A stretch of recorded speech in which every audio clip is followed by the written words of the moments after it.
Honours were just about even at the end of the first day's play of the latest LV County Championship match between Leicestershire and Glamorgan at Grace Road. Acting Leicestershire captain Josh Cobb won the toss after a delayed start of half an hour and had early success with the ball as Will Bragg fell LBW to the in-form Ollie Freckingham as he tried to whip the bowler to leg. Bragg departed with a total on 15 and Leicestershire should have had more wickets in the opening hour, but Stuart Walters, fresh from 250s in his last game, was dropped by Michael Thornley at first slip, before he was also spilled off the unlucky bowler Freckingham in his next over, Greg Smith the guilty man this time. Walters was on his way, only to be surprised by that drop, but he was soon heading back to the pavilion as Freckingham got his just desserts. Thornley this time relieved to hold on as the batsman finally departed for 14 at 39 for 2 in the 11th over. It was a grey old day in Leicester, and with the pitch showing a fair amount of grass, Cobb's decision to bowl first was the right one. Glamorgan would have done the same had they won the coin toss. Things just calmed down a bit with Marcus North bringing us some coolness to fit the weather. These two boundaries were struck off the fit again Nathan Buck and Leicestershire debutant Anthony Ireland. Ben Wright had kept his head during the morning session, batting slowly but surely through it. He opened up from time to time after the lunch break as he and North started to develop a partnership, taking the total to 98 with a stand of 59 made in 21 overs. Wright's efforts deserved a half century, but 1 run short of that he was out, leaving it to North to bring up the 100 for his team. Glamorgan had come into this match on the back of a rather nail-biting defeat at home to Essex last weekend. Indeed, this was their first away game of the summer, having played 3 of their opening 4 matches at Cardiff and 1 in North Wales at Colwyn Bay.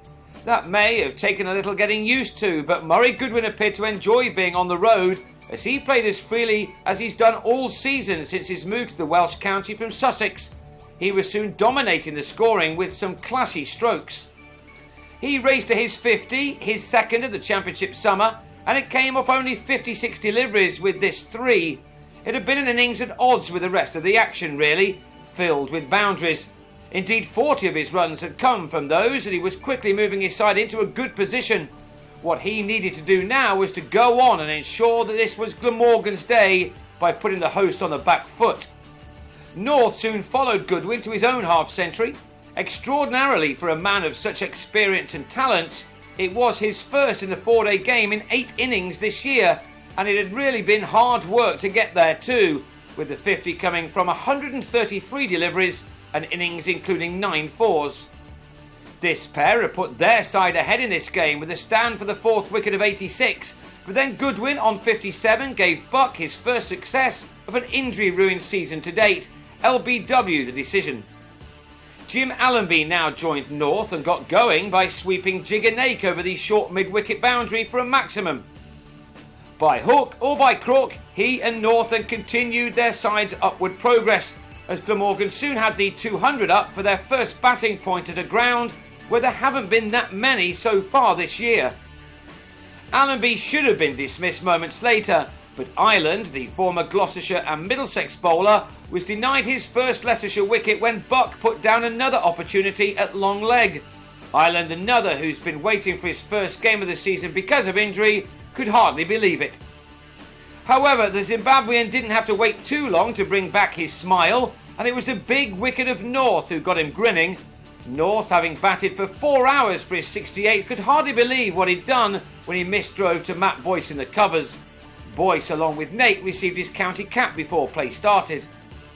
North was also out just before the second new ball was claimed, and Freckingham was soon getting that to do plenty. But Leicestershire didn't have long to use it.